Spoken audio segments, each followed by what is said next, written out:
Let's jump right in. Welcome to today's explainer. Look, if you're a bright, serious student trying to conquer the IELTS exam, you probably know the exact frustration I'm talking about. You're putting in the hours, you're doing the work, but it feels like that target score is just permanently out of reach. Well, today, we're finally breaking past that plateau. We're going to unpack the top mistakes that are quietly holding you back and exactly how you need to shift your strategy to score a band 7 or higher. So here's our agenda for today. First, the band 6 trap. Second, language and delivery myths. Third, exam day execution. Fourth, the preparation gap. And finally, your action plan. Section 1, the band 6 trap. Are you stuck at a band 5.5 or 6? I know firsthand how incredibly frustrating this is.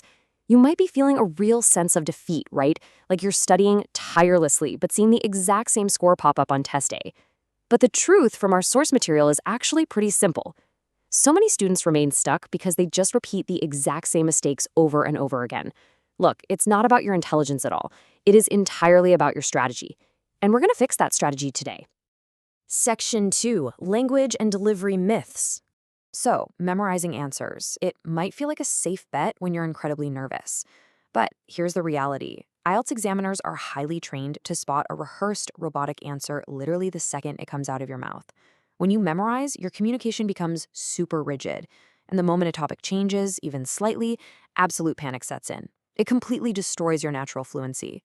Your true goal here must always be spontaneous, natural responses, because that is exactly what examiners actually reward.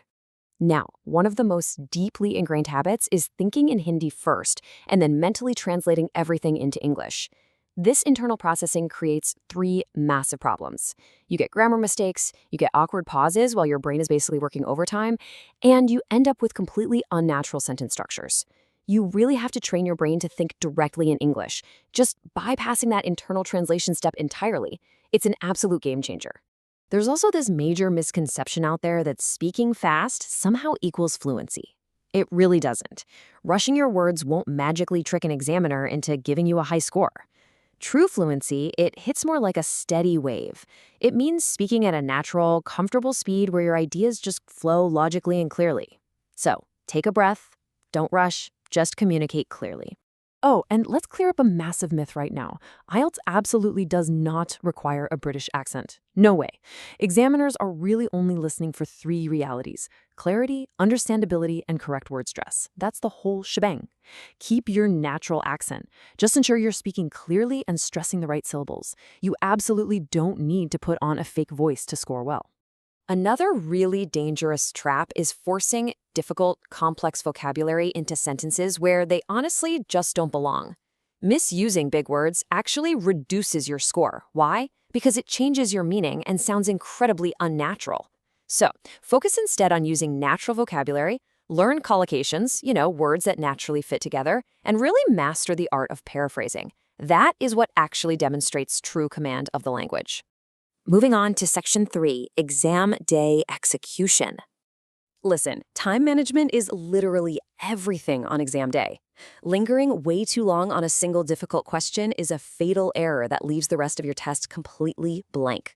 Band 7 and above students, they don't get stuck. They manage their time strategically.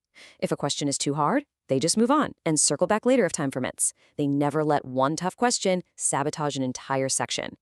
And writing without a structure? That's another massive execution failure. You cannot simply begin writing the exact moment you see the prompt. You need a strict, non-negotiable 4-step structure.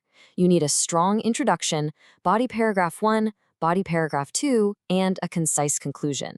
Without this map sketched out beforehand, your essay is just going to wander, it'll lack coherence, and your score will inevitably plummet. Here's a simple but absolutely devastating error: not reading the questions properly. Quickly assuming an answer without fully analyzing the prompt will destroy your score. This is especially true in true, false, or not given questions, listening multiple choice questions, and writing task 2. You literally must read every single word carefully.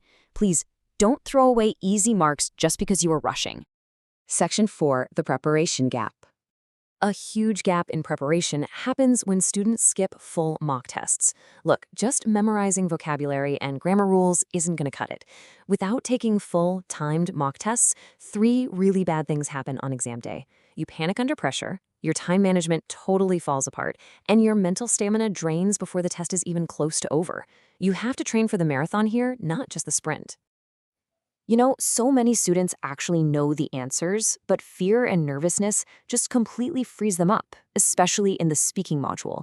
Well, the proven solution to conquer this is daily practice and active mock interviews. You need to record yourself speaking, listen back to your own mistakes, and correct them way before the examiner ever hears them. Recording yourself is honestly one of the most powerful tools in your entire arsenal. Band 7 plus, that is the threshold we're aiming for. But to cross from an average 6 to that 7 plus, you have to fundamentally shift your daily habits and adopt a smart, totally proactive approach. You can't just study harder, you really have to study smarter. So what do those smart habits actually look like? Well, top scorers practice consistently, but most importantly, they analyze their mistakes ruthlessly to ensure they never, ever repeat them. They don't just check their score and move on, they dig deep into the why. They also read English daily to naturally absorb vocabulary, and they always practice under strict, timed conditions. Finally, Section 5, your action plan. Our source materials summarizes this perfectly. It says, the difference between Band 6 and Band 7 is often better strategy, better awareness, better consistency. Let that reassure you.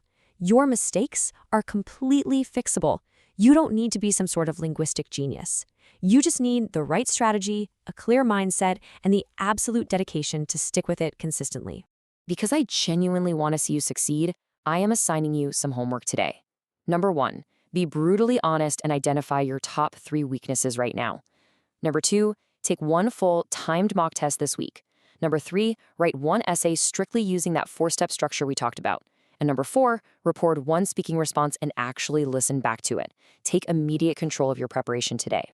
And hey, if you are planning to study abroad after you conquer your IELTS, you can explore scholarships, admissions guidance, and visa support at studyabroad.amityonline.com. Well, you now have the exact blueprint to break past the Band 6 trap. The only question left is, which of these top scoring habits are you going to start building today? Thanks so much for joining me on this explainer, and I'll see you next time.